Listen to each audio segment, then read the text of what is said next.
Pozdrav ljudi, ovdje je Nermin sa kanala Ninja Killer i danas nećemo ništa igrati, nego ću vam pokazati kako da skinete i instalirate GTA 5. Ja ga imam, baš ovaj verzija nekako, nema nikakvih ni problema sa njom, nema ni da kreša i tako dalje. Evo vidite, ja koristim tu istu verziju. Evo je.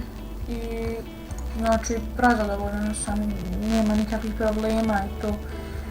Ja sad vam pokažem kako da skinete i instalirate. Znači, evo da skinete prvo. Ovaj link će vam biti u opisu videa. Znači, samo kliknite na preuzmi. Sačekajte malo. Evo, preuzme se, kliknite na to. Evo, otvori se torrent i onda ovdje, pošto već ja imam ga dodanog, neću ga dodavati, znači vi samo ovako će nas pojaviti prozor, vi tu samo kliknite OK i to je to. Ja to sad ništa neću. Onda ako nemate torrent, morate da ga skinete ovdje samo. I onda ovdje vam se ponovno pojavi, samo kliknete, instalirate i to je to. Ništa posebno. I onda ovako nađete ovdje, evo ga, kliknite dva put, ništa, samo nastavi. Sada potrebno vam je prvo da skinete negdje oko, sad da pogledam, prostora 34 GB, znači samo da se skine, a da se instalira, evo, znači kliknite ovdje, idete run, i samo čekajte, zaberite jezike u engleski, sada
to završite, onda ovako dođe vam ovdje i dođe vam ikonica ovdje na desktopu. Znači, evo, i to je to, ne treba nikako ni krajati ništa. I samo uzete i uživate. I jedino ako imate slab računar, nemojte im pokušavati da skidate, pošto treba baš, nije toliko dobar, ali računar negdje malo više nego oni srednji računar, znači barem da je na low možda pokrenje. To bi bilo to, znači ostavit vam linkovi svi u opisu. I eto, što da kažem, ja ću samo sad prestati snimanje na trenutak, ja ću ući u GTA pa ću vam pokazati kako to sve izgleda. I da vidite da nema nikakvih problema, znači 100% radi na 10 računara, koja god sam probao skinuti instalirati u svakog je mogu. I eto sad radite da prekinut ću snimanje i to je bilo to, znači ući u GTA. Eto i ostavite na klipu like i subscribe ako nije problem, to je to.